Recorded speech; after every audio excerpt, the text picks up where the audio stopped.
Hello student, कैसे हैं आप सब। एक बार पुनः आप सभी का आपके अपने चैनल शिव कोचिंग क्लासेस पर स्वागत है। Class 12 physics NCERT chapter second में आज हम चर्चा करेंगे समविभव पृष्ठ।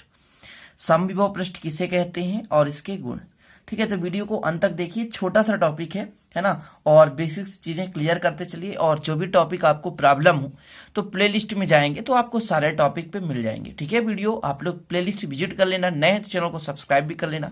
ठीक है, तो चलिए स्टार्ट करते हैं। सबसे पहले देखेंगे समविभव पृष्ठ की परिभाषा। तो देखिए, समविभव पृष्ठ उस पृष्ठ को कहते हैं जिसके प्रत्येक बिंदु पर विभव एक समान होता है। प्रत्येक बिंदु पर विभव समान, सम मतलब समान है ना, सम मतलब समान विभव, अर्थात जिस पृष्ठ में विभव क्या होता है, समान होता है, उसे हम समविभव पृष्ठ कहते हैं। नॉर्मल परिभाषा है, चीजें समझने की कोशिश करें। मैं मान के चलता हूं एक आपके पास बिंदु है, ठीक है, इस पर प्लस क्यू आवेश रखा हुआ है। ठीक है, चीजें क्लियर। इससे आर दूरी पर, ये आर दूरी पर एक बिंदु है। इसी प्रकार आर दूरी पर इधर एक बिंदु है, ठीक है ना। इसी प्रकार आर दूरी पर इधर एक बिंदु है, ठीक है। आर दूरी पर मतलब समान दूरी पर, यहां भी आर दूरी पर एक बिंदु है, यहां भी आर दूरी पर एक बिंदु है। अब यदि हम इन बिंदुओं को मिलाएं, इन बिंदुओं को क्या कर दें, मिला दें, तो आपके पास एक पृष्ठ बनेगा। आपके पास एक पृष्ठ बनेगा, थोड़ा सा एक पृष्ठ बनेगा स्टूडेंट, जिसे हम क्या कह सकते हैं, समविभव पृष्ठ। सिर्फ आपको समझाने की कोशिश कर रहा हूं कि आपके पास एक पृष्ठ बन चुका है जिसे हम कह सकते हैं समविभव पृष्ठ। ऐसा क्यों, ऐसा क्यों, देखिए समविभव पृष्ठ से समविभव पृष्ठ हम कैसे परिभाषित कर सकते हैं। एक आपके पास विभव का फार्मूला होता है, v बराबर 1/4πε0 है ना, k, और आपके पास होता है q/r।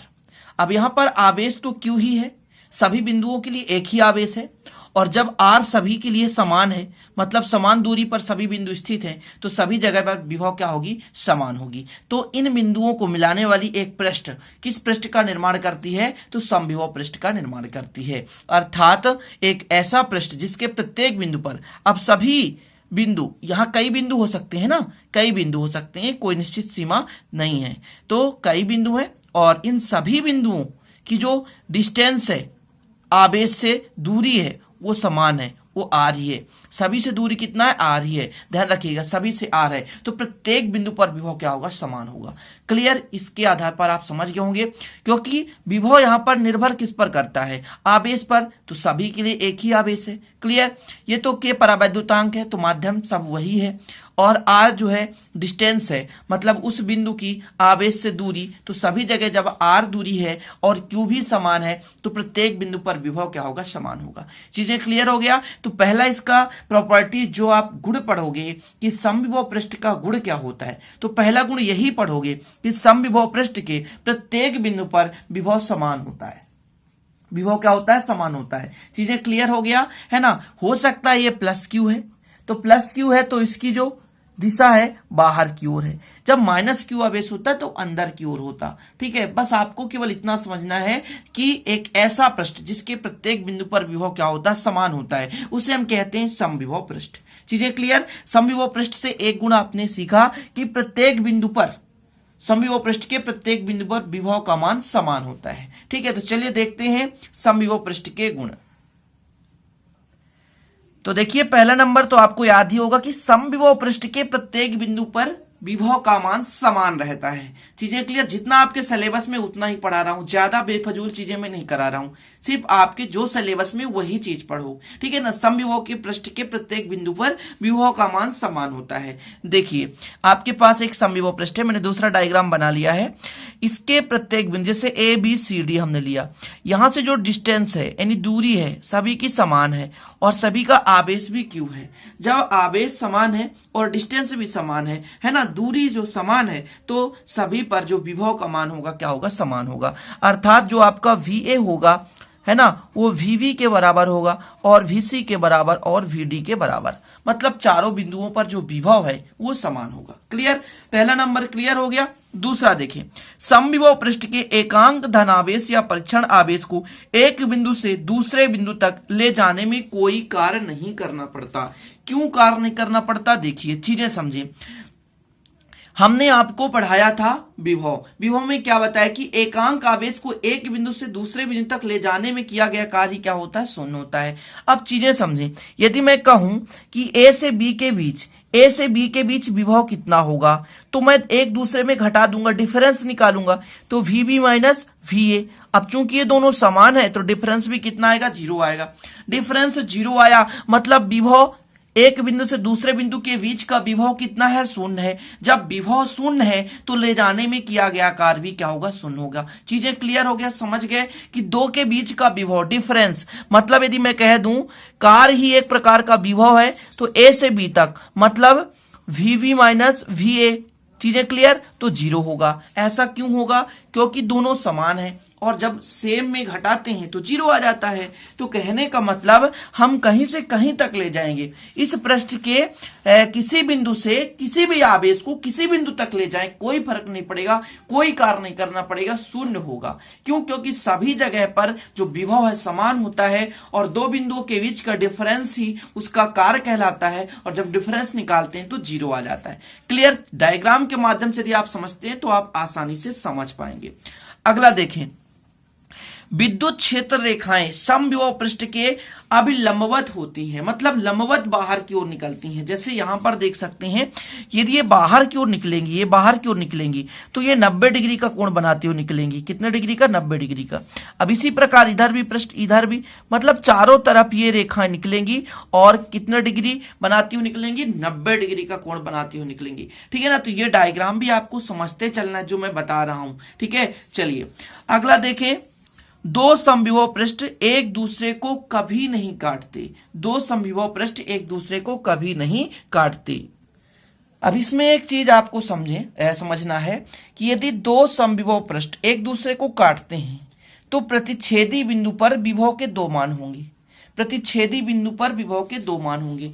जैसे समझें, एक आपके पास ये समविभव पृष्ठ है और एक ये समविभव पृष्ठ है। अब ये एक दूसरे को काट दिए तो यहां पर दो डिफरेंस मान हो जाएंगे। और जबकि समविभव पृष्ठ की परिभाषा है कि प्रत्येक बिंदु पर विभव समान होता है। ठीक है ना, इससे हम निष्कर्ष निकाल सकते हैं कि अलग तो हो ही नहीं सकता, अतः दो समविभव पृष्ठ एक दूसरे को कभी नहीं काटते। चीजें क्लियर, कि कभी भी दो समविभव जो पृष्ठ हैं कभी भी एक दूसरे को प्रतिच्छेद नहीं करते।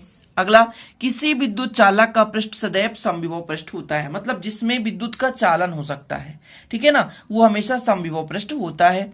समविभव पृष्ठ के अनुदिश विद्युत क्षेत्र की तीव्रता शून्य होती है। किया गया कार्य शून्य होता है, विभव भी शून्य होता है, इसलिए जो आपका विद्युत क्षेत्र की तीव्रता जो होती है वो भी शून्य होती है। क्लियर, चीजें समझ गए। अब देखिए, इसके कई डायग्राम है आपके बुक्स में, लेकिन जरूरत की चीजें नहीं है। बस आप यदि एक डायग्राम बना लिए, इस डायग्राम को बना लिए, कोई दिक्कत नहीं, बस आप एक डायग्राम बनाएं। ठीक है ना, और आपको जो बेसिक चीज समझना था वो आपने समझ लिया।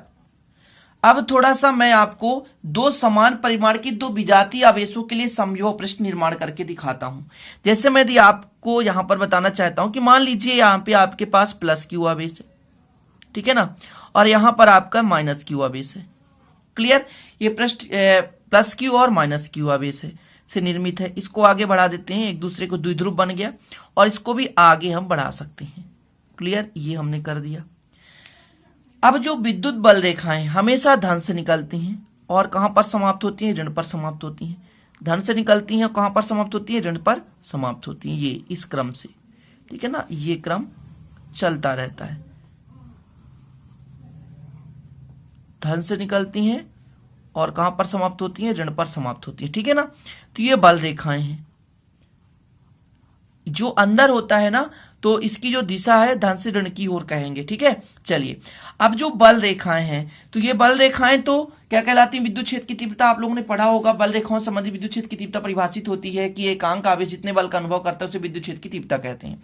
कोई दिक्कत नहीं है, हमें समविभव पृष्ठ बनाना है।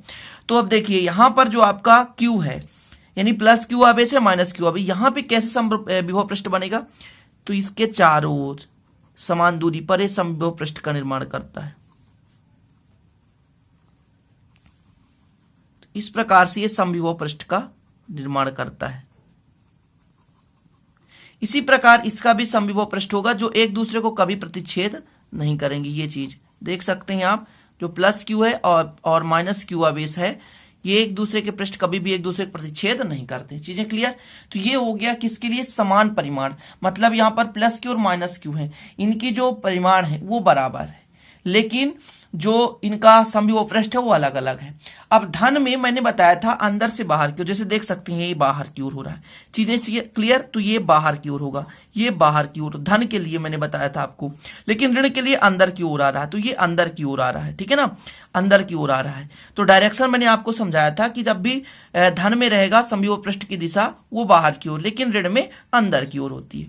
तो ये चीजें, ये बनाना नहीं है कुछ भी नहीं, सिर्फ आपको समझा रहा हूं, बेसिक चीजें समझा रहा हूं कि आप लोगों को दिक्कत ना हो सके। एक समान विद्युत क्षेत्र के लिए भी समविभव पृष्ठ निकाल सकते हैं, रैखिक आवेश वितरण के लिए भी समविभव पृष्ठ निकाल सकते हैं। चीजें समझ गए?